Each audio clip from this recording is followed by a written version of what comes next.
Missing the point. MTP. We're talking about the NBA because we're all about initials here. ACL is another one that comes up a lot. NFL. We think in 3 initial sentences over here at MTP. I'm here with Hollywood Rayshawn Buchanan. We're going to talk about the NBA. The very exciting first couple of rounds of the NBA playoffs, quite frankly. I don't remember an NBA playoffs in the last 5 years that I was this into every matchup. Like, there was a storyline for all the different teams playing each other. Some of them affecting the Celtics, some of them I'm just really into, and I really want to start. I'll start farthest away from the C's, and we'll sort of move inwards, if that's cool with you, Ray, because all I want to talk about to anybody at any time of day since probably game 2 of the Suns T-Wolves series is Anthony Edwards. Yeah. I genuinely believe, and this is all going to sound like hyperbole to you, I think. You're going to think it's exaggerated.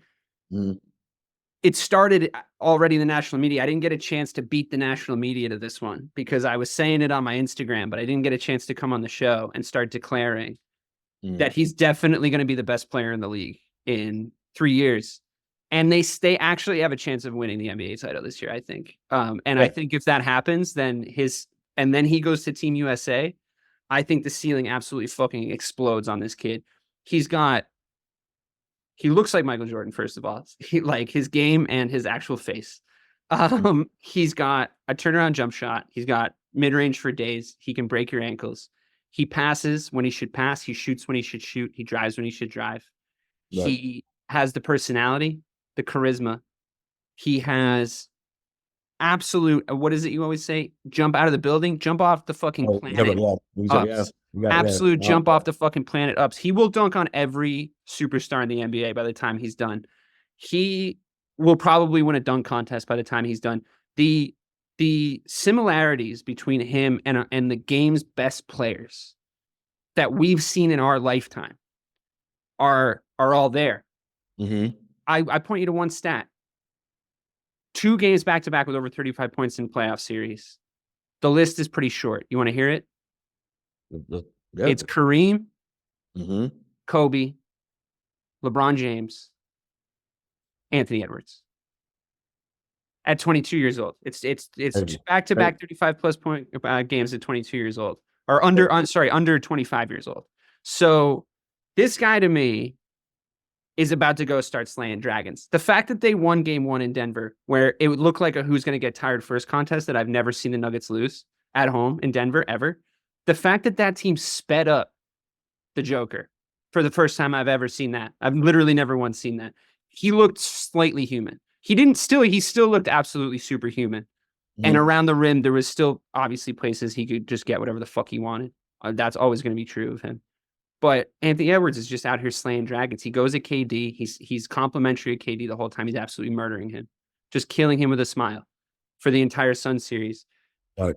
He's destroyed the Suns franchise hopes. They need to trade Devin Booker to New York now. I don't know what KD's going to do. I don't know what's going to happen over there, but that's Anthony Edwards' fault. After this long soliloquy of just absolute love and adoration for this guy, this 6 foot, they say 6'4", but I think he's probably grown a couple inches since he came into the league. I'm going to call him guard 6'6". I don't know if it reminds you of anybody. Am I being way over the top? Is it too much? No, I mean, he's immediately become a media darling. But he's earned it, right? I think that people were waiting for his ascension, and his game is now backing up the talk, right? Oh, it really is. We'll get into that later about another guy who hasn't necessarily always backed up the talk. And his front office had an issue with that, but we'll get into that later on. But no, he's been nothing short of great. Really, this whole season. I remember early in the year against our Celtics, they had a really good game against us in Minnesota, where he closed out the deal there. My other favorite game of the year was the game that we beat them here in Boston. So that could be a finals preview if we obviously both advance. So yeah, no, he's earned every accolade and every praise that he's getting right now. So obviously people have made the MJ parallels. He said that KD was his favorite player growing up, and I could see some of KD's game in his game. I actually agree with you he's there more vocal. because He's more vocal than it's KD. definitely, oh yeah, for sure. I mean, that's part of what I like about his game. We'll definitely come on and talk about that. And like, obviously, KD was like the silent assassin for as long as he was. But Right. what I agree with you, and correct me if I'm wrong, but the thing you see in his game that reminds you of KD's game is shot selection. Yeah. Like, I think that what KD did really well when he first came into the league, and actually he always did really well, is like he shot when he should shoot. Now, when you're Kevin Durant, that's a lot of the time. You know what I mean? Like, it's like usually the answer is like you should shoot. And because I think Ant plays the guard position, I think he has to be a little more conscientious about his decision making. And I think he has already at 22 the perfect sort of blend between his pass looks and his shot selection, which is a thing that we've been, are pulling our hair out about Tatum since he came into the league, right? Where it's just he just doesn't always make the right decision. Anthony Edwards is already there, and I agree with you. I actually hadn't thought about the KD comparisons because as much as he does say he's my favorite player, I didn't put two and two together because KD plays so long. It's essential for his game that he's as long as he is. But I see what you're saying about like up here and like how he moves around the court and some of the spots he picks. Yeah, I mean the mid range is lethal. Obviously, we talked about you talked about his athletic prowess. The dude gets to the rim and he catches bodies left. Oh my god, dude! Oh my god, dude! Insane. So I mean that's where he makes it fun to watch. You know who he reminds me of there actually? Like people have been drawing Jordan comparisons. Obviously, I mean he literally hit a Michael Jordan like turnaround jump shot at the end of that game 7 against the Suns, which was pretty fucking sick. But I was like, oh my god, he's like doing it. It's creepy. It's like starting to get weird. But the way he catches bodies around the rim, prime Derrick Rose. They have like a or even prime Russell Westbrook if you want to go that way. Like when he used to make the right choice and actually go when he was supposed to go. But D Rose when he would just like it felt like it didn't matter who jumped up in the air. Like he was coming through you and putting that thing where he was putting it. Yeah, I mean he's a little more polished than what Rose was. Rose was a little more just because he was so much more athletic than everybody else. He was just like, look, when I get up there, but don't you think Anthony Edwards can call on that sometimes too? Oh, sure, but I'm saying like Derrick Rose as he got older because of the injuries, like became a better mid-range guy, became a better 3-point shooter. But it's like Anthony Edwards is still a little shaky from three, but everything else he has like everything else is in the bag. But the best thing I think that's been for his development, and it doesn't get spoken about enough because it's not a sexy move, was really the addition of Mike Conley, right?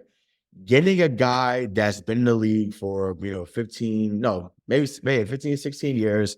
He had a lot of runs in Memphis. They even had a nice little run over there in Utah while he was there. Being someone that's going to get everybody in the right spots offensively is huge. So he doesn't have to worry about being the primary guy, ball handler, like Tatum has to be at times. He can just kind of play his game. Conley's going to get him in his spots. Conley's going to get Cat in his spots. They're going to get lobs up to Gobert when needed. And, Jaden McDaniels has also been a guy that's taken a leap as well. So they're kind of having a perfect storm right now of young guys. I agree. Totally. Yeah. And then the vets, being that stable. The team's really balanced, dude. You can see it against the Nuggets, Yeah. They got their coach hurt, but other than that, that actually might be the thing that like that could actually have an impact on the series. Like genuinely could have an impact on the series. Like coaches have trouble calling fucking timeouts. Like when they got 2 feet and they're mobile, the refs never fucking look at them. You know what I mean? Like they have trouble. There's moments with coaches that can move, nimble ones.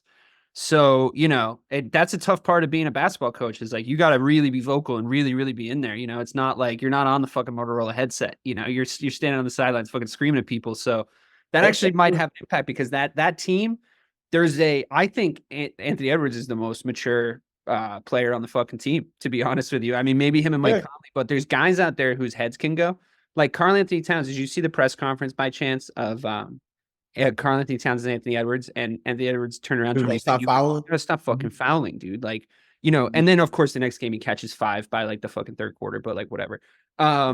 It didn't matter in the end, and he came back out when he needed to, and it worked out. And I think they just outworked the Nuggets, which was crazy. Yeah, but Karl Anthony Towns is like we never could figure out what he needed. Whatever we could never figure out what was going to unlock Karl Anthony Towns. And it's because it was too complicated of an answer. And essentially, like, what is unlocking him is a guy with exactly Anthony Edwards' personality, where he comes in and he becomes the leader of the team really quickly, but he doesn't need any of the sort of titles, or like, he has a big enough personality where he starts to just lead by example, and he will be vocal when he needs to be vocal, like you said. But Cat isn't going to feel some kind of way about it. You know what I mean? Like, just because of the way that Anthony Edwards is so fucking likable. He's so charismatic. I think Cat likes him too. And the balance and the way that they can throw bigs at Joker, I'm like, I didn't know there was a team. Yeah, there's no other team in the league, including us. There's no other team. 100% that can do that, obviously. And once again, to their credit, Denver said it last year. They said Minnesota was by far our hardest series. They said that. They said that when they won. They said Minnesota first round was our hardest. Just matchups. They said even though we beat them at 5, like it was a lot. But Anthony Edwards has been everything for Cat that people thought Jimmy Butler was going to be. Right. It's simple, right? Right.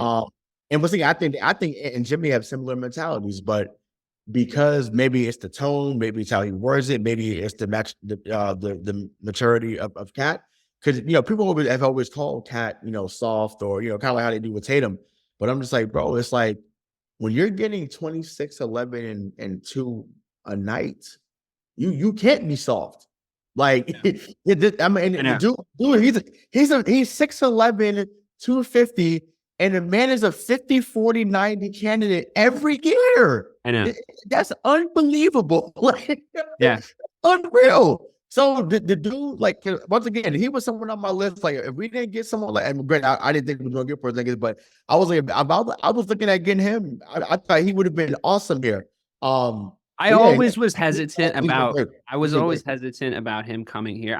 He was always on the list, right? Like, he was always on, like, sort of every summer there would be like I wonder if maybe we could get Cat in here. Is he unhappy there yet? Kyrie didn't work there. Fucking Jimmy Butler didn't work there. Like, they can't find a guy to like really put with him. Like, how are they going to make it work? He needs like a Jamal Murray to his like Jokic type deal. Like, he doesn't, like, who's going to fit with him? I just, personality wise, I'd be a little nervous because the bad habits that he sort of gets into offensively fall right in line with the bad habits that we get into offensively collectively as a team already and have for like a few years. So I would just, that makes sense, right? Like, I would just worry a bit about like his brain on this team because we could exacerbate his problems. But that's not to say that he's not a killer. I think he's a great player. Yeah. I do think Jaylen Brown would have been for Cat what he ended up being for Porzingis too. Like, I feel like, just they would have connected, and I think he would have built him up. And I was saying that's what Ant is doing. That's what I'm sure Mike Collins doing. That's what I'm sure Smith is doing. But yeah, they're like I said, they're hooping, and like I said, as long as they stay healthy, and they keep guys signed, they're good.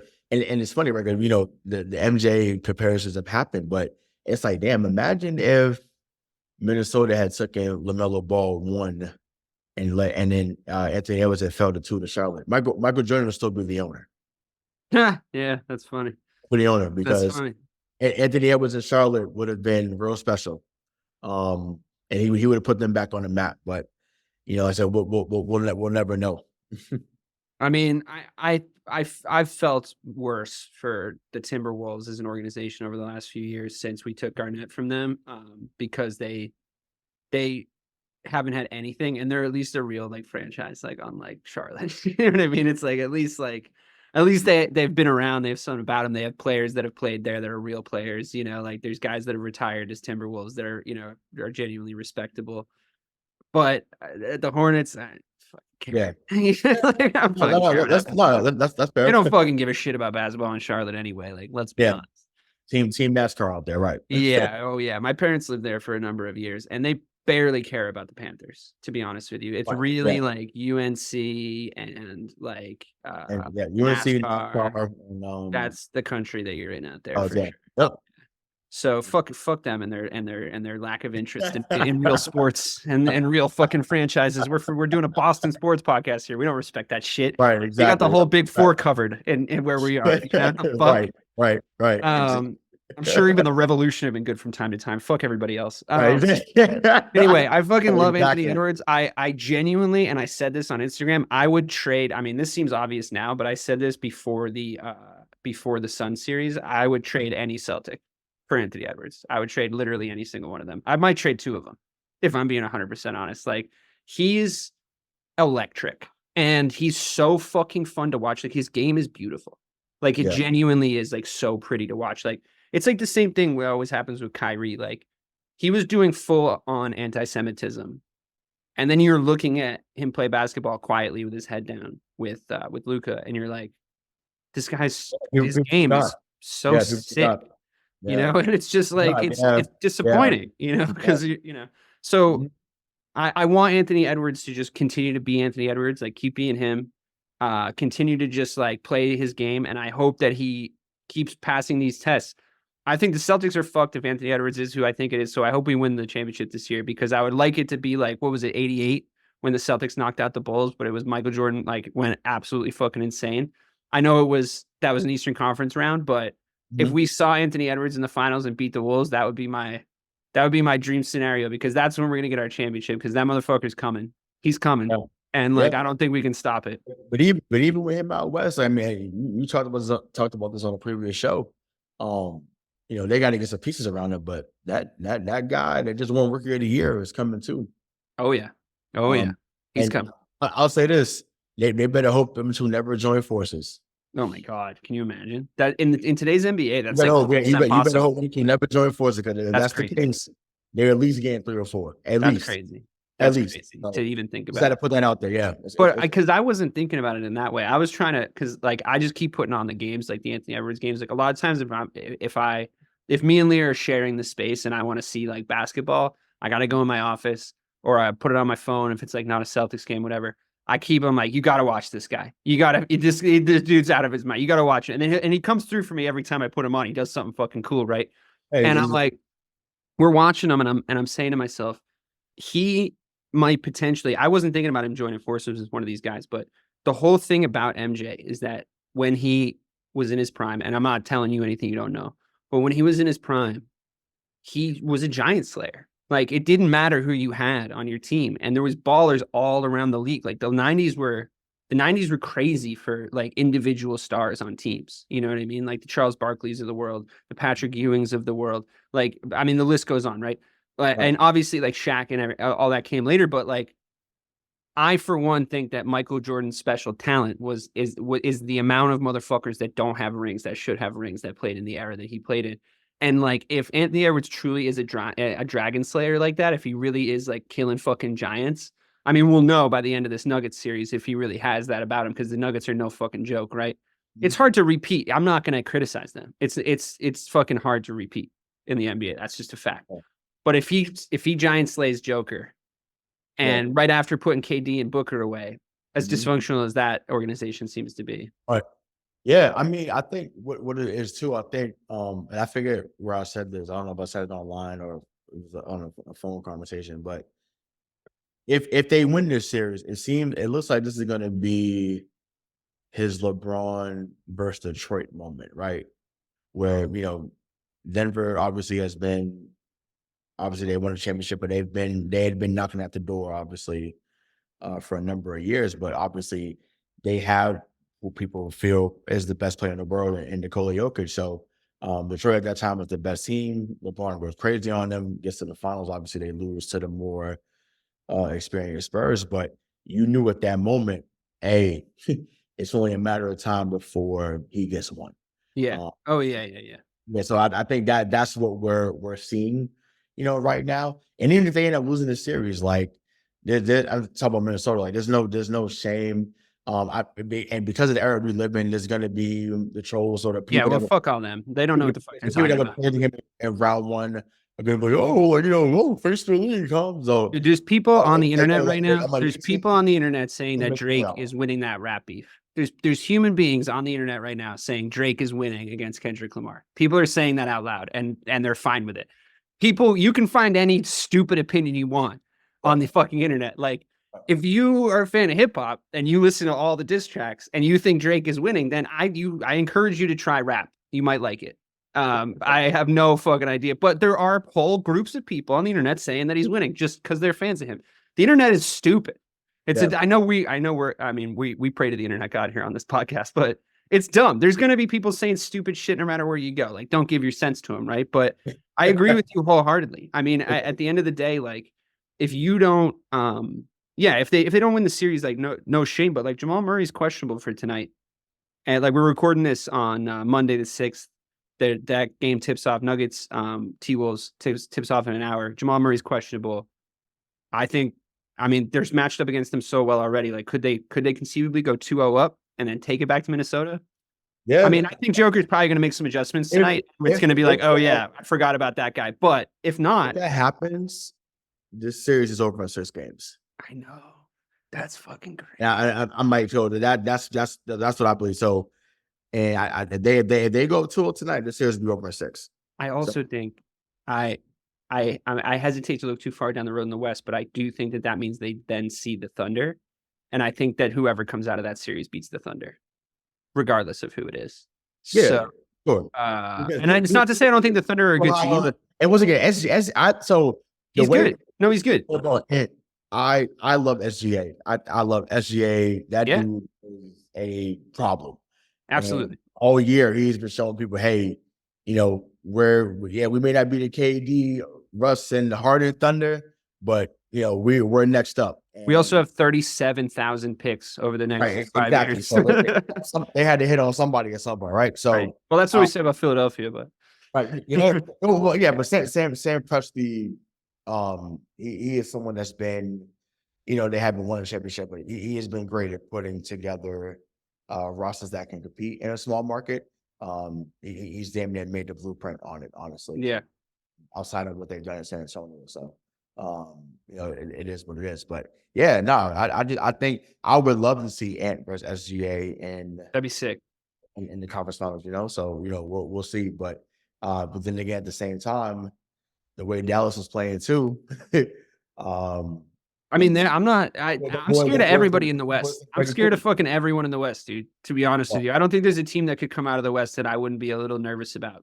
Like, they're all just better. I wouldn't be as nervous if we ended up facing Dallas in the finals. I wouldn't. I think that we would have to figure some shit out. Come back. No, yeah, go ahead. I think we would have to figure some shit out against them. I would just really not want all that Kyrie baggage coming into the finals. I feel like that would be like too much for us to handle. It's been 5 years, man. No, but you know what this team is like, dude. They're so temperamental. They're so temperamental. I know, but it's been 5 years, man. Like at this moment, I mean, like I said, I've been there. I've been there for some of the games. Tell that to the crowd. Tell that to the crowd. I do know what that's going to be like. I believe let it go. And once again, I'm good. Let me burst some of y'all bubbles that are listening that's going to watch this on YouTube. When we release it, there's a lot of y'all that are still coming to TD Garden with that number 11 jersey, and it ain't Payne Pritchard, it ain't Dana Barrows. That's for the old school Celtics fan. It ain't Dana Barrows. It ain't Sam Vincent. from the 80s. It ain't none of those guys. So okay, it is Kyrie Irving, and he showed y'all Friday night. That's a bad man. No, he is, and that everything he's doing now is what we wanted to see. Because if we had got this version of him, there was flashes of it. Oh, you can rest assured in June, Eddie Palladino would have been saying, and the world champions for the 18th time or the 19th time, whatever, how many times we would have won it with him. That's what he's doing now is what Danny Ainge envisioned. He just wasn't catching on at the time. But he's been great. But like I said, but if we faced Dallas, like I wouldn't be. I think that's the team I would like to play the most as well. I would still be nervous. I would still be more nervous playing Dallas than anyone. I'd be more nervous playing Dallas than anyone I think we're going to come up against in the East, to be honest with you. Which leads us actually to the next topic of conversation. I am, of course, interested also in that Dallas Oklahoma City series, but I think we should let it play out before we start picking nits at it because, well, real quick, my initial theory on it is that I think Dallas have a decent chance matchup wise because of their backcourt, and their backcourt's stacked in a way that Oklahoma City's isn't. And I think that I think that on a given night, if Kyrie gets nullified, Luka can go off. Even though, admittedly, Luka's play hasn't been like as good as it should be in the playoffs so far, and like Kyrie's sort of been, doing most of the magic. It's still Luka Doncic. Like there's still going to be 1 or 2 Luka Doncic games in this series where you're like, oh, okay, yeah, there you go. Like that, he gave it to you. Like, what are you supposed to do? Lou Dort for OKC it's going to be a long series. Yeah. If him and Jaylen Williams can figure out how to, neutralize Kyrie to an extent, because once again, I'm sure they're going to put Lou Dort on Kyrie to start the game. I'm interested to see those matchups. It's going to be a long series because, yeah. To me, there's not a man that can guard Kyrie Irving 1-on-1. I don't care. We can do a lot with length. It's like on the court. On the court, I agree with you. It's unguardable. I agree with you. I think that the way that you combat what Kyrie does to the best of your ability is you have length on your team, and I think that's why we would match up really well against them, because like 1 through 5 were really long, and I think I could see Derrick White blocking like 6 Kyrie Irving shots over the course of a 7-game series. Like I could actually see it, maybe coming in late, like whatever. I would love, and once again, we've seen it in the regular season. That's not to say he would take him the whole way. That's not to say that I would want D White going the whole way with him. I'm saying he comes in late or on help or something. We're so long around the basket. Like we can nullify a lot of what Kyrie Irving does. I don't think I don't think Oklahoma City has that same advantage. I think if they see Denver, same thing. Jokic should be abusing Chet. Yeah, that would be bad. Once again, Chet Holmgren is going to be very good in his league for a long time. He's getting some weight. He's going to happen, right? He's too small. So, that actually leads me to my next question. We have now we know after yesterday the Cavaliers won Game 7. We will be facing them tomorrow, Tuesday night, to kick things off in our semifinal series. What initially were you hoping for? Because we didn't get a chance to talk about this before. What were you hoping for in the Orlando-Cleveland series? I personally was hoping Cleveland, even though obviously they're the better team. Matchup-wise, I just think Orlando could have thrown a lot of stuff at us that was really unorthodox, and we would have felt the Porzingis miss a lot more against Orlando. But yeah, talk to me about what you were hoping for. No, but we agree there. Wagner, Jonathan Isaac, Wendell Carter. Could have made it weird. Yeah, Mo Wagner, like his brother, like they would have presented a different challenge for us. But obviously, Banchero, and that snake with no Porzingis. I mean, yeah, exactly. Yeah, so even with KP, it would have been tough, honestly. Right. So yeah, and obviously, Cleveland is missing Jared Allen right now. Maybe he comes back for game 1. I don't know. I know that he was out. I'm not 100% sure he like makes them better. Defensively, he does though. He does, but their spacing looks weird when he's on the floor. Agreed, but that's not our problem. No, that's a good thing for us. I'm saying I kind of want him to come back. Yeah, I want him to come back so that I can. Yeah, so you know what I'm saying. But I mean, defensively, he makes a difference. That's why I was shocked when Brooklyn had let him go so easily. But I get it. No, I like him. I think he's a good player. I just think specifically on that Cleveland team, like Donovan Mitchell is a really good player. I like him a lot, but he does have like a Russell Westbrook streak in him from time to time. And like, this is obviously me coming off the back of seeing him just put like 89 points up in back-to-back games. Like that was absolutely crazy. But man, yeah, there was nothing about, I know this is going to sound so fucking arrogant. I really know how this is going to sound, but there was just nothing about, as impressive as those performances were and how like he's going to get his, no matter what you do, quality he had. I was like, I just don't see him doing that against us. Like this may come back to bite me in the ass. Not a back-to-back game. That's what I was just about to say. It's like I think I still have a game. I think there'll be a Donovan Mitchell game, but like that thing that the Celtics do, the thing that I'm so worried about playing the Nuggets. The reason I'm so worried about playing the Nuggets is because the Celtics, they're front loaded. Like we blow you out. That's how we win games. We blow you out, and if we can't blow you out, it could go either way. Like, that's just essentially where the Celtics are. If the team is good enough and we're not blowing them out, like, by the second or third quarter, it could go either way, which is fine. I think it's a completely okay way to play basketball. I've seen a lot of successful teams do it. But the Nuggets do this thing where they present us with this, we're never going away. You're never speeding us up. We're never going to change the way we play basketball, and we're just going to be constant and in your face. And that's, like, the worst thing for the Celtics. That, like, battle back, slowly gnaw into our lead. Then we start to like make stupid mistakes. That's when we start to make stupid mistakes. The Cavs, I think, have like they have this like we're gonna hit you with this tonight thing. And I think what the Celtics do is they're like, we're going to hit you with all 5 things probably at some point during the night. And I just think we're going to be too much for Cleveland, to be honest with you. My official call on them is 5 games, not to bury the lead, but I think we can take them in 5. I guess what I'm asking is, am I way undervaluing Donovan Mitchell? I mean, I did just watch those back-to-back games, but like, should I be more scared of their star player? Because essentially, I think if we can get rid of him, there's nothing they can do against us. So this may make you laugh. He's not my biggest concern. Who is? Caris LeVert. Interesting. Because we have no Kristaps.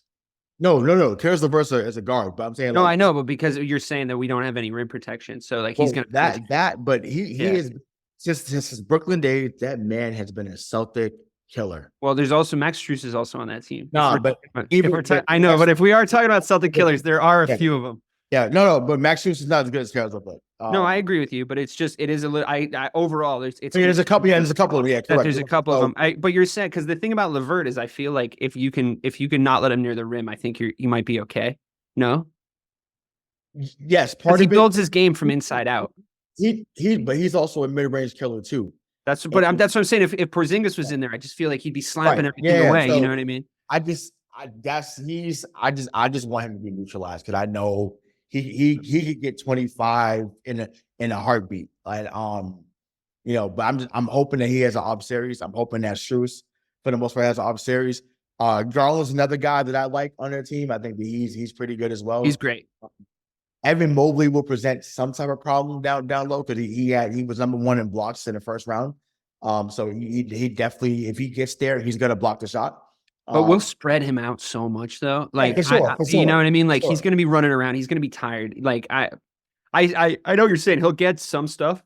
Yeah. Like let's frame it like this. Actually, let's talk about defensive matchups because to me, I don't think this will happen. But Tatum, I think, is probably going to want to just do what he usually does with superstars that meet the caliber that Donovan Mitchell meets, which is like, I'm just going to cancel him out and double his points. Like, he's like, I don't need to defend him. I'm just going to be over here doing my thing, and my thing's going to be better than Donovan Mitchell's thing, which I think is what Tatum's going to do. What I would like him to do, now this is just the way I think about it, and usually you're able to talk me out of this stuff. But I would like him to just clamp Donovan Mitchell. Like, I think he could. I think he can keep up with him, and I think the length. Like, I saw him keep up with, like, De'Aaron Fox. I've seen him do it. You know what I mean? Like, I don't think guys that are smaller and faster than him present, like, a crazy bad one-on-one matchup. And I think Donovan Mitchell, he does this thing where he becomes, like, him at his best, he's really strong.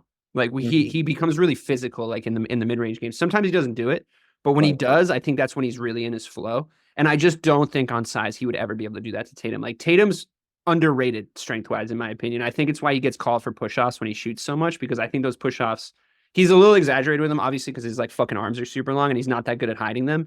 But additionally, like, guys kind of go when he does it because he's got that kind of wiry strength.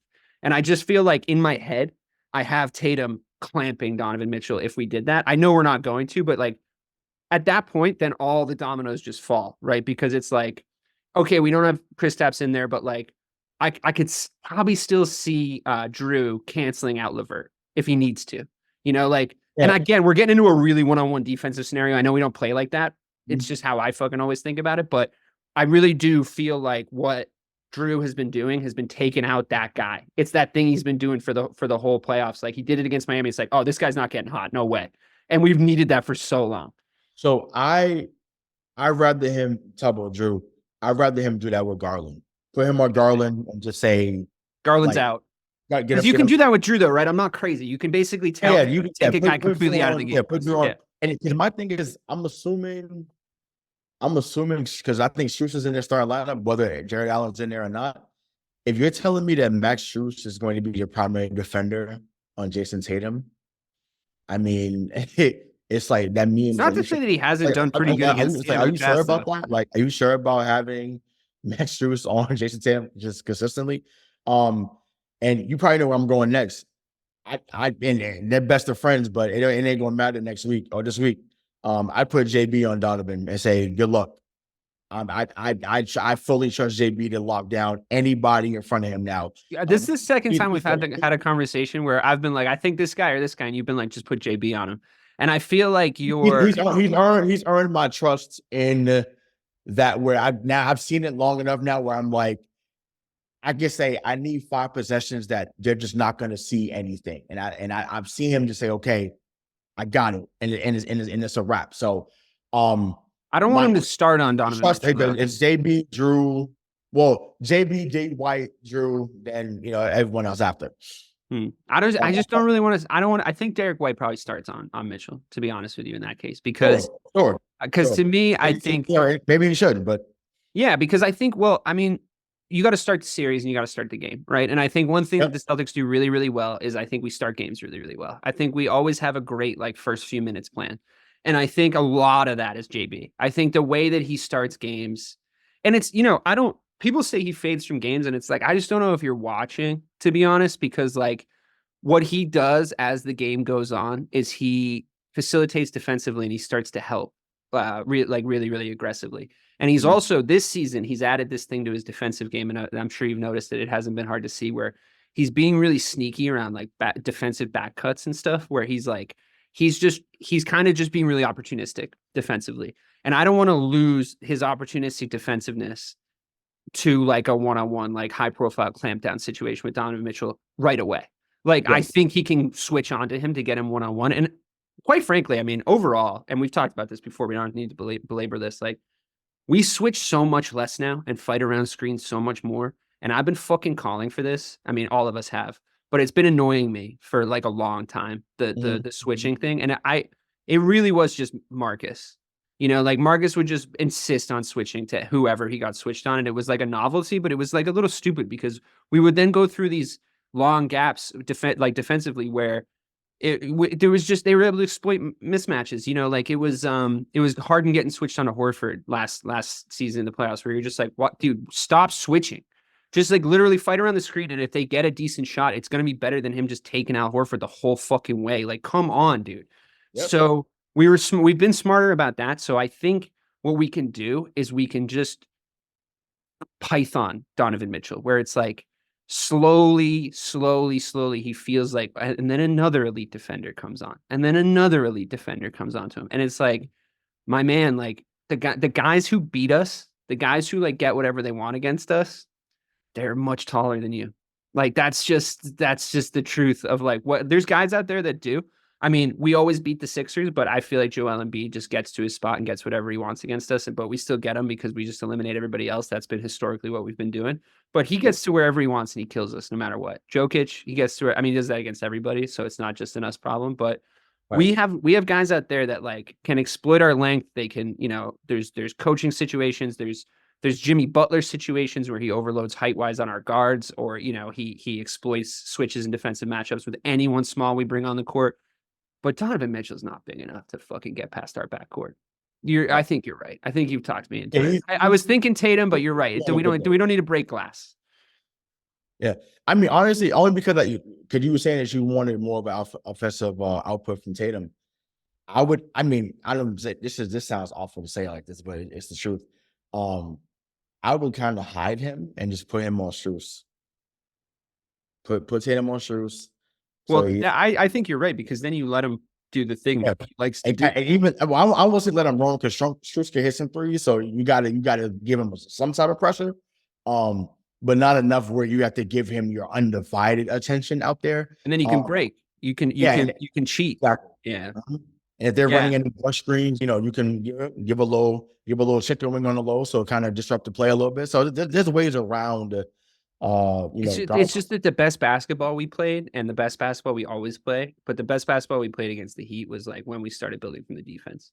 And like, I think that they're buying into Joe telling them to do that a little bit more this season, because I think he's doing it in the right way, where he's still letting guys get theirs, and the only real like human sacrifice is Drew Holiday, but he seems like he's cool with it. He's going to win. Excuse me. Yeah, I mean, it's all good. I personally love him. I think that people that don't love Drew Holiday like don't realize what he's bringing to the team, because they just look at the ball going in the hoop. But I think, I mean, a lot of people watch basketball that way. It's fine. It's not. It's whatever. As long as you're enjoying it, I don't care. But then shut the fuck up if you don't know what you're talking about. But like you said, I mean, we can sort of evaluate by that logic who their second or third biggest threat is and just have Drew go over there and isolate him. And I was immediately sort of asking for defensive things from Tatum because honestly, my favorite Tatum series is against KD's Brooklyn when he clamps KD. And like, that's to me is the most I've ever loved Jayson Tatum when I watched him play like that. And I know he's going to be called to do that this playoffs, but maybe you're right. Maybe I'm jumping the gun. Yeah. Now, if they are to advance and they face, say I think New York's beating Indiana. I would love to see him on Brunson. I said that before, and you said no. You said JB. Well, I think the way that Brunson's playing this playoffs, Brunson's tiny. He'll fuck Brunson up. Yeah, no, but like I said, I still stand by the JB thing for sure. I still say I would like. I said the Brunson thing. I did. I was like, should we have Tatum do Brunson? I mean, I really do think like him clamping a smaller guy fucking works. Like it really does work. I mean, he did it against Kevin Durant, who's longer than him. He was cooking Drew. Like Drew, for whatever reason, like Drew just was not having a good so I felt like put Drew with Josh Hart called today. Yeah, sure. He was cooking him for some reason. So but don't you feel like, okay, with the exception of game 2, where I just think they hit a million threes, Miami never did to us what they have done to us in the past. And I think Drew Holiday is the reason for that, because the thing they've done to us in the past is they've let that guy get hot. Whoever the 2 or 3 or 4th best Heat player is, they've found a way. Spo has found a way to like unlock him and make him have a big game. And all we had to do against Miami, and I think this would have been true if Jimmy Butler was in there. I really think this would have been true if Jimmy Butler was in there as well. I think the series would have gone the same fucking way. I know that's easy to say, but so is if I was in there, we would have won the series, which is what Jimmy fucking said. So we'll come on to that, obviously. But I think Drew Holiday's the reason for that. Like, he was like, oh, you're starting to get hot, role player? No. And then, like, that guy would just disappear from the game, like, because he would just get switched onto him. So what is your opinion? I mean, these guys, yes, your stat is absolutely true, and I'll shut my mouth and let you share it about us against Miami over the past few years. I saw you talking shit on Instagram with this stat, and I'll let you go off on it. But what do you think? Like, I genuinely believe that we were not close. Like, that Miami and us were not on the same planet, and Jimmy Butler wouldn't have affected that. What do you think about Pat Riley basically telling him to shut the fuck up? Are we seeing a Jimmy Butler like not basically, literally telling him to shut the fuck up? And what do you make of this Miami team? I think we might have won the war. So for one, I thought it was an AI thing. I thought it was a joke. Like, I thought it. And then when I seen it on ESPN and Bleacher Report and just multiple verified sources, so I said, oh, like, he really said this in a press conference, and I'm like, wow. I absolutely loved it. And once again, I've always respected Pat Riley. Like, I know that he's been the enemy for a majority of our sports lives. Yeah, you got to respect Pat Riley. Yeah, love the Godfather. Love what he stands for. Love that he's so it brings that old school mentality to this new day. And he was completely right to say what he said about Jimmy.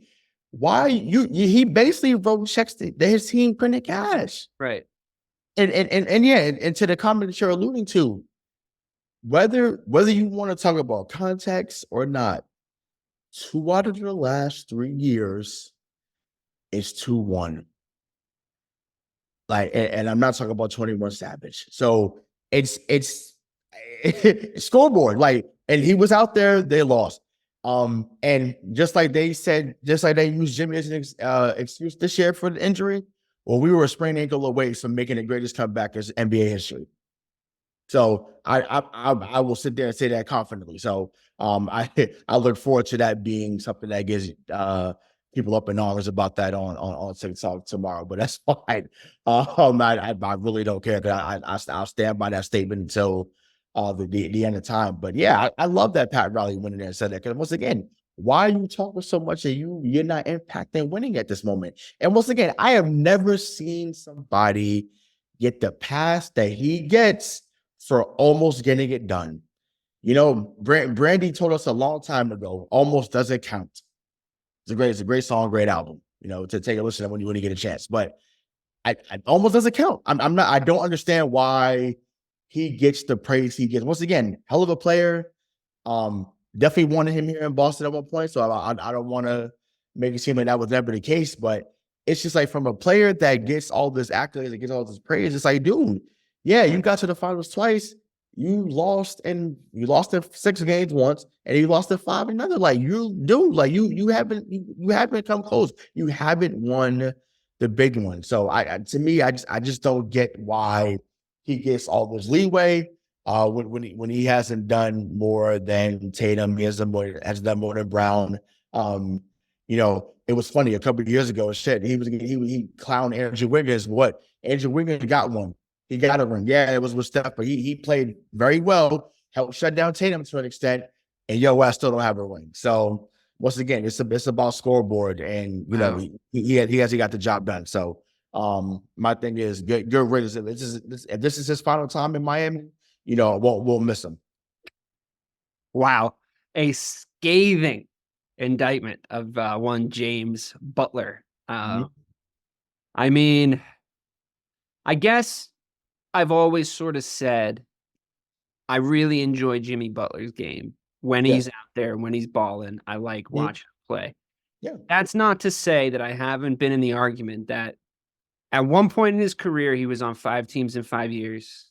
At one point in his career, at multiple points in his career, he was the worst thing about a team, locker room wise. And I think his time in Miami made people sort of forget what Jimmy Butler can be to a team in a negative way. And I think what's true about what you said is that I think you can sort of say he's never going to get a ring because Jimmy Butler needs to be the main guy on a team. And I don't think a main guy Jimmy Butler team is going to win a ring. And I said that a while ago. But, oh, you're hating because he beat your team. No, I'm saying it's the fucking facts. We saw it in 2020. We saw it in 2023. We saw it when he was even in Minnesota, right? And they got to the first round, they lost. Got to the playoffs with Philly. Yeah, they smacked Miami in the first round, and then Toronto. Kawhi Leonard hits that game-winning shot. He leaves Philadelphia. Like even in Chicago, 2017, we beat them in 6 in the first round. 2015, they lose to Cleveland. Like whenever he has been the focal point or close to the focal point, it is a term that we've used on the show, that I've used on the show before. He is horseshoes on the court. Brad Stevens was horseshoes as a coach. Jimmy Butler is horseshoes as a player. Just got inching closer, inching closer, inching closer. You missed it by that much. Shout out to Get Smart. You missed it by that much. So I don't know what to tell you, man. Y'all sit there. Oh my God, Jimmy Butler is the man. Once again, hell of a player. What he did last year against Milwaukee and that 56 in Game 3, listen, that's a top 10 performance I've ever seen, and I will stand by that. Can I give credit where it's due? But I'm not making it seem as if like he's the new MJ or a new Kobe. He's a really good player because he outworks most. But the man's about to be 35. So, I mean, are we really saying that he still should be the focal point? I saw a report earlier. He's looking for $113 million, max deal. Are you dumb? You can't put a team around. You can't put a team around a $113 million Jimmy Butler contract. You can't build a team around that contract. But once again, not at 35. Jimmy Butler at any age, I don't think you can build a championship winning team around. Well, they gave him 190 to come down to South Beach, if I'm not mistaken. But sure, but the problem is the problem is if you need another max contract guy with Jimmy Butler if he wants to win a championship, like you just do, and he can't play with any of them for whatever reason. And as much as I like Bam, he's not that guy either. He's not. No, he's a great player. He would be a great phenomenal player, but an unbelievable third best guy on a championship team. Correct. Yeah, correct. Unbelievable third best guy. Maybe the best fourth best guy on a championship team we've seen in a while. Maybe. I mean, they would never do this, but what I think Bam would be, especially with this current team, but I think he'd be phenomenal with. I think he'd be phenomenal in Dallas. Oh, interesting. He'd be. Oh, send those screens. The illegal screens he sets. The screens he was looking at Kyrie would average 40 a night playing with Bam. That's interesting because I was thinking, like I said, that's a credit to Bam. They would average 40 a night playing with Bam. because no one would ever get over on the screens ever. It's funny you say that because my first thought, it's a decent thought. I enjoy that, but my first thought for a Bam landing place was always New York for that reason, because they would call even less of his illegal streams if he played for the Knicks. Yeah. He sort of fits the mold there. I don't know why. It just makes sense in my head. Pat Riley wouldn't. I mean, unless he walked No. Pat Riley wouldn't. I mean, he would never. He would trade in New York. Pat Riley would never. Yeah, you're right. And they lost to Dallas, so he would never deal with them on that level ever. Yeah, so, I don't know what's going to happen to Miami, because I think they must know. Pat Riley must know now that he can't win with whatever that amalgamation of role players is. He also doesn't. And this is on Pat Riley, I think, because of just how South Beach is not the landing spot that people think it is. Because once again, that's someone who live down there. It is the U, the Canes, right? It's the U, then the Dolphins, then the Heat, and then well, probably the soccer team down there too. Then the Marlins all the way at maybe 4 or 5. That is the football city. I know, because I've been out there. The Heat, they only care when the Heat are winning or even somewhat decent. It was on fire when LeBron was there. I remember that I was in the middle of that, and it was a party every night, literally. It was dope. But they've been chasing that ever since. And it's like, yeah, D Wade left and come back, but it will never be what it was when Wade and LeBron were there, or even when early Wade. It would never be that. D Wade and Shaq was actually pretty sick. Yeah, with Shaq, with Shaq and Zoe and Tim Hardaway Sr., Dan Marley and his boys, Brian Grant, back in the day, like they had some players down there, but it was never because they were the Knicks of South. They were the Knicks of the South. That's what they were in the 90s under Pat Riley. Zoe was, he's Georgetown center, just like Pat Ewing. Like they literally mirrored his New York team. That's what they were. But and truth be told, that's kind of how his team is built now. He's built them like the 90s Knicks.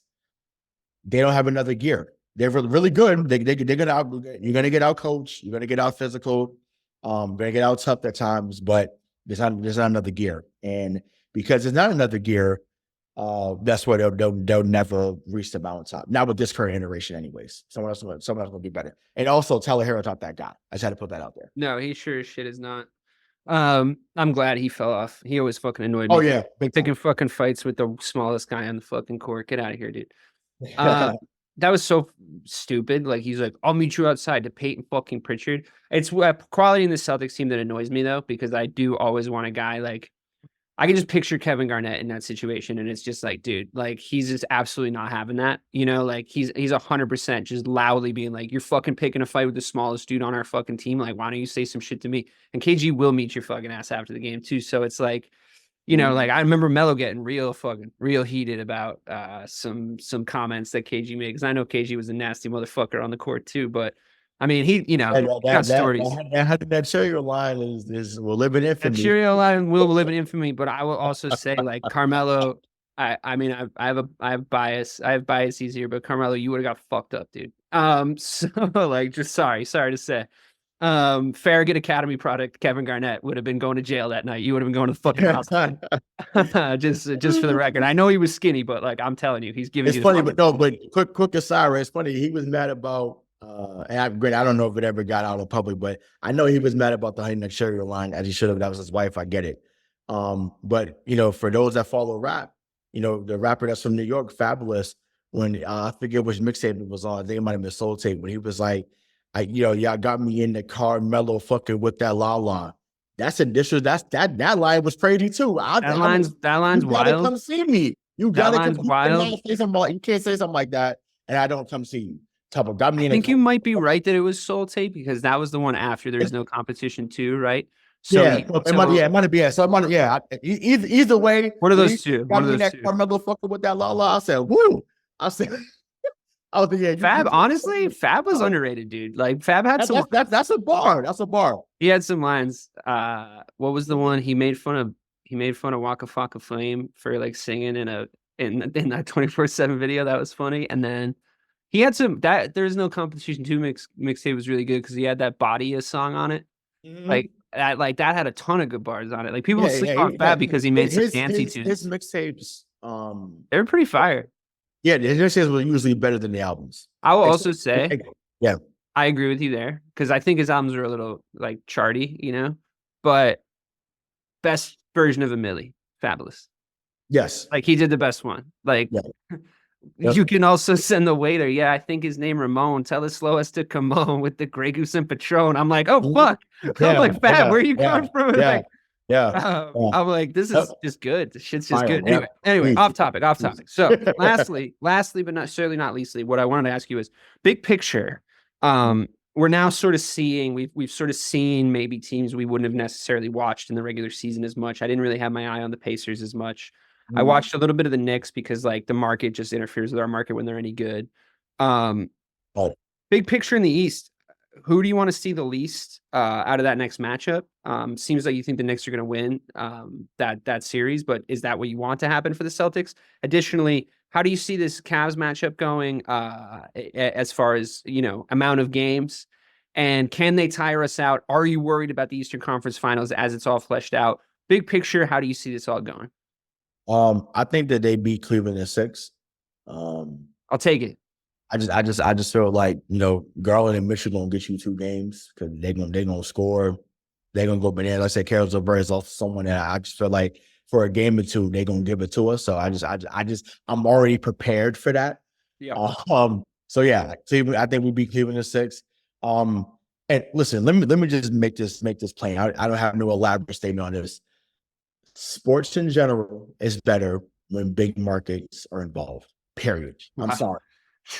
Raise But anti-underdog, everybody. You heard it yeah, here. so Boston and New York is what everyone wants to see the next round. Let's be honest. There's not a person that wants to see Cleveland, Indiana. Not now anyway. Once again, now when it was Paul George, David West, George Hill, Lance Stevenson's of the world, maybe he gets LeBron in them. Cool, great. But now, please, like there is not a soul outside of Indiana and Ohio that would want to see Cleveland and Indiana in the conference finals. So New York and Boston is what everyone wants to see. Even once again, we're talking about basketball here, but the same thing in hockey. They want to see Boston and Indiana. Let's just keep it real. So So if and when that happens, yep. how do you see that going? Just a quick preview, because obviously That to we'll jump into me, it deep when we have to. because once again, like I said, going back to what big markets are better for the sport business wise, that would absolutely go 7 games. Absolutely. New York and Boston will go 7 games. It shouldn't, because I think we're the better team. I don't know, man. But where I feel like it should go 6, but because once again, Tibbs, once again, they just automatically play hard. But I feel like when you play 7 guys, and he just has not learned from this man, Tibbs. He just hasn't learned. He's going to keep playing 7 guys, 8 guys at the most. They're gonna fight, and they're gonna play extremely hard. I think, but the height of their it, one it through should four, it should go 6. It should go 6, but something tells me it will go 7. the height of their 1 through 4. It's is the thing that I'm not, I'm not worried about. Like Yeah, Brunson's a baller, dude, but he's so little. yeah, yeah. Come on. I mean, okay. Put it like this. Let me even make it even more plain. We said it before on the show, but for those that didn't listen to it, they can hear it now. That Knicks team right now currently is a 2017 Celtics, right? Because IT? Brunson is every bit of what IT was. Yeah. He looks like him. Only he gets more fouls called, meaning Brunson than IT did. But he's crafty like IT. He Well, he plays for the Knicks. Of course he fucking does. he shoots a 3 as well as IT did. So he just gets to a spot, and when it's gut check time, he's there. He delivers. And he was awesome in that Philly series. I thought that was the best series of the first round. Shout out to my homegirl Chelsea. Chelsea, I was wrong. That man could ball. So I told I mean, you it was I an told awesome. you I would apologize on air, my friend. So that's what I'm doing. That man's a hooper. He can hoop. I mean, it was an awesome I series can't wait. because it was an awesome series for. I agree with you that it was a great series. I mean, followed closely by I think the Suns and the T Wolves. I really enjoyed that series too. But I really liked my No, New that York. was a sweep. That's why I was saying that it was a sweep. Like it was Yeah, good. It was like it was right. spoiled. No, of course. I do agree. I do agree that it was the best series, but I think like there was some factors in it that needed to happen to make it the best series, and one of them was like you either got Joel Embiid, like both teams about Joel Embiid were right. The Joel Embiid is a bum. He gets too fucking tired too easily, and honestly, he's a little bit dirty. If you were in that camp, you were right a lot of the time. Also, there was Joel Embiid defensive performance in that OT game. And you're just like, well, he's also still an absolute fucking baller. So I would imagine if I was a Philadelphia fan, I'd be so fucking frustrated. So frustrated with Joel Embiid, just how he exists, like what he is. And I think that made it so that Maxey and Brunson could have trade-off games. But I think what we saw is that Brunson was always going to win that shit. As much as Maxey's hitting shit from the fucking logo. And he's a baller. He's a baller. Listen, man. Yeah, I got to interject it. Listen, I for the listeners that watch on YouTube, you can see I'm in my new apartment, so I had to put that plug in there. I fell off my bed when Maxey that was wild. That was wild. I said, oh my God. Because one thing, you're down 3. It's not like you're up. You're down 3. It's a ballsy fucking shot, dude. Listen, listen, one of our guys took that, I'd have been fucking sick. I'd have been in a group chat going fucking insane. I think Steph Curry's the only person that's allowed to take that shot, like in the history of basketball. Because I had nothing invested in it, it was just like it didn't matter. Yeah, I was just a fan enjoying it. But if like one of us took that, I'd have been fucking sick. But obviously, that was an amazing shot by Maxey out there. Like it was great. But to the Embiid haters, or whatever you want to say. Listen, what that man battled in this round, or really, I guess he's been battling with lately, and just didn't put it out there. It was still giving 35, 40 a night in this series. Talking about the Bell's palsy. Yeah, crazy. And once again, playing on one leg. But I've come here to say this, and I said this off air to a friend, but I want to put this on air so it's out there, so that if this is shared as a clip, you can't say it. Oh, we heard this. No, you heard it here first. I believe that this is the last summer that we'll see Joel Embiid in a Sixers uniform. That's what I was gonna say. I was gonna say that same thing. It's done. The process is definitely over. I don't know if it's his fault necessarily, and I think he's probably going to. It's not, but it's time. It's time to go. It's done. I think it's all done over there. I think that there was just a couple. I think they were maybe like 2 different drafts away. Like if they had drafted differently in 2 different drafts, I think if they don't draft Ben, they're playing here. Yeah. They're playing here in Boston. Yeah, but I've been saying that for years. I mean, they got Jaylen Brown and then Tatum. They'd have been a wrap. Oh my God, Tatum, Brown, and Embiid. Woo. But also just not drafting Ben Simmons, like anyone else, like that killed them. It fucking killed them. It just was this drama and this, and his shot isn't right, and there was a 3-year period in NBA drafts where there was multiple guys coming in the top 5 that had broken shots. Like that's crazy. Like I think that's the most broken shots in the top 5 is in such a glut where they had picks to use. That's bad luck. That's really fucking bad luck, dude, to be honest. Facts. And then it's funny because even a guy that they had drafted is now killing it as a bench player in Indiana, and that's TJ McConnell, right? That's another guy that would have been moved off the bench. Here's what I hope Payton Pritchard becomes. Like if Payton Pritchard become that, I think he's better than TJ. But I'm saying, like, if he could be that guy that can consistently do that for 10 years, like that's a steal. It's a steal. Yeah. And I don't think it's the worst thing in the world if you draft a guy like 20th and he goes and becomes a really good player somewhere else when you're just in the middle of a build where he's just not going to fit in that build. Like Neesmith is the perfect example. Like, look how well he's doing. And like, I think we all knew he was going to be a good player, but where our team was at the time, like now that I think about it, like in retrospect, we probably would have had time to wait for him. But also would I rather him than Hauser right now? Like, fuck yeah, I would. Like, that would be insane. Right. But I think by this point, he probably would have needed a higher contract, right? Am I right about that? What his contract have been? He's not still on his rookie contract. He probably would have got around what Payton Pritchard got, honestly. I'd probably rather Neesmith right now, to be honest, just the way he's playing. But like, Hauser's leap made me change my mind about that because I was always kind of pro Hauser, to be honest. Yeah, if Hauser did, I definitely wasn't at the beginning of the year, but if Hauser didn't take the leap that he took this year, I fully would be on board with what you just mentioned about still having That's what I'm good. saying. Like, it was fine. It's fine that we have Hauser and not Neesmith. It's cool. He wouldn't develop it. He wouldn't develop to the guy. Right. That's what I'm saying. So, like, if you have like the 20th, 25th pick in the first round, you take a flyer on somebody. If they're great, great. If not, maybe we get some assets for them. It depends where you are in the rebuild, but it seems like consistently Philadelphia kept picking guys that they needed to be franchise guys. And they just made those wrong choices because we picked Jaylen and Brown. I'm sorry, Jaylen and Brown. We picked Jaylen and Jayson, and that was, I mean, the conventional wisdom said that most people were mad about both those picks. Do you know what I mean? Like, most people were mad about both those fucking picks. Obviously, more so Jaylen. Obviously, more so Jaylen. Yeah, people. Yeah, definitely. I vividly remember the Jaylen Brown pick. Like, and once again, I have said this on the show. I'll admit it again. I was furious with the Jaylen Brown pick because at that time they had a chance to go get Jimmy Butler, and I was like, well, in my mind, this is why fans aren't, in the front office. I was like, well, I felt like they were closer to being ready at that time, but obviously they were nowhere near ready at that time. So, I'm thinking, because I mean, that was right before Al Horford came.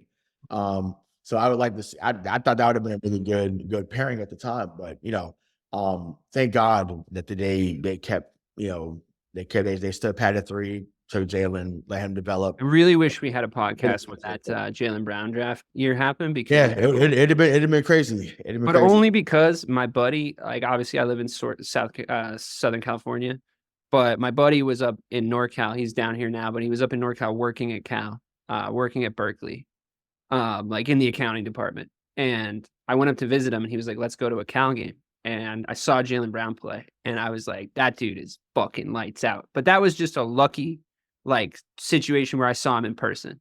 So when we drafted him, I was just pumped because, like, selfishly, I had seen him like play in real life. Like, I had seen him, like, in my actual with the eye test already. And I couldn't fucking believe how athletic he was. Like, that was the thing that I came away with. Like, he was super fucking raw, like, coming into the NBA. Like, don't get me wrong. He was super, super, super raw. But he was so explosive. And my friend and I agreed. It's like, well, that's just the one thing you can't teach. Like, you can't teach fucking God-given, like, natural athleticism. So work everything else out, right? And obviously this is pre, like, the grand plan, whatever. But to me, I was pumped that we used that pick on him. And a lot of people were pissed. To me, the way he's refined his game, who he is as a young man, like the things that he said and spoken up for, the way that his game's come along, like, he's still one of my favorite players. He was my favorite Celtic for a long time for that reason that we drafted him, just because I had seen him. It's a little hard for Derrick White not to be my favorite Celtic right now. It's very, very difficult because, like, he's so good. And you were absolutely right about him. We've been over that. But I don't know if you thought he was going to be this fucking good, to be honest. No, so definitely not this good, but I knew that he would impact winning. Because I did say that. You did say that. Spurs, I was like, I watched a lot of Spurs basketball because I've always just admired how they played in general. 100%. I watch a lot of Spurs basketball now because they have an alien on their team. But yeah, I agree. Right, exactly.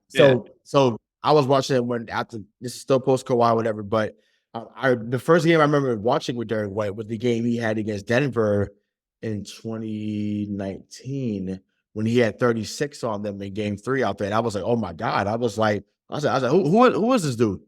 And, I forgot he's from Colorado. He went to Colorado, played on the Tab Boyle out there in the Pac-12 at the time. And I was like, yo, this dude can hoop. And like I said, that Florida game, I was like, that's going to be huge at some point. And it has become that. The blocks I didn't know about. The shooting is improved dramatically as well. So the shooting is crazy. He's gotten better every year of his career, and that's where, he's like I say, he's just been a godsend. So I'm sure he's next to be locked up from Brad extension wise, because I think Brad has become the master of extensions. Like, if you impact this team in any positive way, he's going to give you an extension, whether it's short term or long term. So I expect, obviously, Tatum's going to get his this summer, and then obviously White should be getting his next year. I think our 3 most important players are, and I hate to say this, but I think it's Tatum, White, and Porzingis. Just important. Like, I'm not 100% sure that those are the 3 best players. I think Jaylen Brown's still firmly in that conversation at 2 or possibly 3. But importance-wise, I hate to say it because it's just a silly point anyway that idiots are going to be making about certain redundancies that we already have present if you have those three guys, White, Porzingis, and Tatum. And Marcus bum ass. Yeah, right. But I think that that's just true, just from an importance standpoint. I think that it's fine that Porzingis is probably out for this Cleveland series. I hate to say that. I like fucking knock on wood, but it's probably fine. I'll put it another way. We should be able to beat them without him. We should be able to. Yeah, if you can't beat Cleveland without Porzingis, then you wasn't ready anyways. Right. So, but I think that it's not disrespect to them. That's just where we're looking to go. Like, yeah, you got to be ready. And I just think that Derrick White's like, I trust Derrick White to take a huge shot at the end of the game. Yes, correct. In a really big way, and to the point where I would rather him take it than Brown probably, and I'd rather him take it than Porzingis probably, and he's probably my number one guy that I want to take in the last shot. Actually, to be 100% honest with you, I know he can't be. I know he can't be, but he's proving it though. But that's what I say. He's becoming our Derek Fisher. I know. If we win it, I say you need that guy. You need that guy. You need that guy. You need that guy though, because the best defender is just not going to be on him in that situation. You know, he's not going to be getting fucking choked up by the best one-on-one defender on the other team. He's just not. So and they try to put different matchups on him against someone should tell fucking Jayson Tatum that. They should be like, that's your Derek Fisher. Say it to him all the time because he loves Kobe, right? Yeah, that's the game. And look what Kobe did. He fucking passed Derek Fisher the ball in all those situations. You know, all those situations because he was smart. Yeah. And I mean, I think a lot of that stuff will change if and when they win, because obviously, you know, before they did that, is still that doubt there to an extent. But like I said, they've won a lot of playoff series together. They've had a lot of big moments together. And I just feel like, you know, even back to the 08 championship, right? You think about shots that Posey hit, shots that Eddie House hit. I think he's more important than those guys, to be honest. No, for sure. But I'm saying like he's in that mode. Somebody has to hit those shots. Like those shots have to be hit, and somebody has to do it. I see what you're saying now. Sorry. Right. You know what I'm saying? Like, so it's like that to me is where it can be one guy or it can be three guys, but somebody's got to hit him. Yeah. Yep. Exactly. So to me, as long as he keeps playing free, and you know, I say he's going to give us what he can give us on the defensive end, but he makes the right decision with the ball every time. And I just think to me, it's really worked with him and Holiday as a backcourt, and I just think that once again, I wonder who they're going to put on him this series too. I don't know if it's going to be Garland. I don't know if it's going to be Strus. I was thinking it was going to be Garland, to be honest with you. Yeah, I think they it's not like they can't see what we can see. You know, it's not like, I think if they put Max Strus on him, I mean, I don't know, like who do you put Max Strus on? He's going to get cooked by whoever they put on. I mean, he might have put him on Horford or put him on. No, I'm saying because I'm like, I mean, granted, they're not going to throw in a post to Horford. Let's be real. So maybe they will if Max Strus is on him. They better. So what they should do and what they will do is two different things. I don't think that they're gonna, like, once again, and we talked about it when we met about this earlier. Like how much can you lean on Horford in this moment? And if Max Strus is guarding him, if I'm Al Horford, I'm taking that personally. If Max Strus is on him, like, why don't we go down here? Why don't we go down here and just see how it works out? If you want to fucking he should. He wouldn't be able to resist. Come on. Yeah, he should take it personal if that was the case. But I'm just saying, I'm just thinking like from I hope they do that. I don't know what Jamie Biggerstaff and Luke Walton and the rest of those guys are thinking. Maybe you have Strus as a roamer. Maybe you have Mobley as a roamer. Do you think that Cleveland's malleable like that? I don't know if they're. I don't know. I think one of the things that I saw them doing. Maybe it's my mind. Maybe I'm. I think that because I do that a lot with the Celtics. Where I'm like, here's what I would fucking do. I know they would not. They're not going to do this, but here's what I would do. But like one thing I noticed in that Orlando game, and it's the only reason anyone thought Orlando might win Game 7, is they stayed really rigid a lot. A thing the Celtics do a lot, where it's like they're going to the well on the same things that like aren't working. We could have some really weird moments in that series if we both start doing that. We could have like, you remember that Brick City weekend where Terry Rozier missed the same amount of threes as James Harden did in the other game, and it's like we could have periods like that. This Cavs series, I swear. But so funny. So ironically, and it's funny because we were talking about our moments when Cleveland and Boston face each other. People forget because they lost a series of 7. That game 6 in Cleveland, Terry Rozier was the only reason why I was in the game. Him and Jaylen Brown showed up. Terry Rozier had 28. He was going off. I'm like, but that guy did brick 700,000 threes in the next game. He did. That guy from Akron had 46, 11, and 9. Yeah, which is why we had a game 7. So, well, game 6, if you remember, was Eric Bledsoe full-on bulletin board material in the Celtics locker room. Who the fuck is? That was against the Bucks. Yeah. Oh yeah. Oh, was it? Oh, yeah. And he was in the Bucks. Yeah, you're right. Yeah. Yeah, no, that was the same Rozier. It was the same year. Rozier was on a hot streak, and Eric Bledsoe was like, "Who is that guy?" Yeah, who? And Rozier came in and cooked him like multiple times, and then it was like that series was over. Rozier was a good player for us that year. Like, I mean, it could have easily gone the other way. Those shots could have fallen. Like those shots could have fallen that year. Yeah, he might have rolled them to another victory in that series. This current series now, because he can't get hot. Yeah, and I know he would have been looking to show Tatum and Horford and all of them like, hey, I'm not the guy y'all should have got rid of. Excuse me. That's true.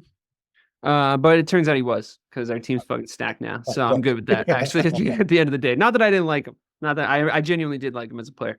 All right. Well, I think we've talked it through. I'm excited to chat with you whilst the game is going on tomorrow. Or I guess I won't be able to because you're working it, right? It's a home game for the Boston Celtics. Well, no, yeah, it's Bruins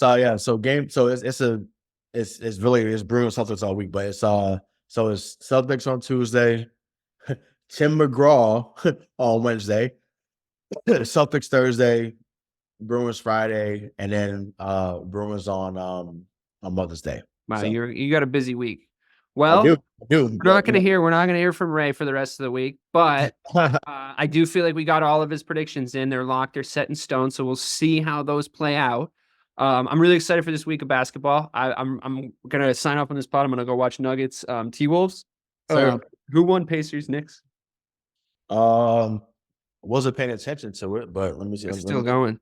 Yeah, I feel like New York was up, but shit, New York's up by a point with 22 seconds left. We better go. All right, my man, that was awesome. Can't wait to chat Celtics with you again and chop it up about the NBA and fabulous mixtapes. For myself, DK Sizzle, for Hollywood, Rayshawn Buchanan in his sleek new apartment. This has been Missing the Point.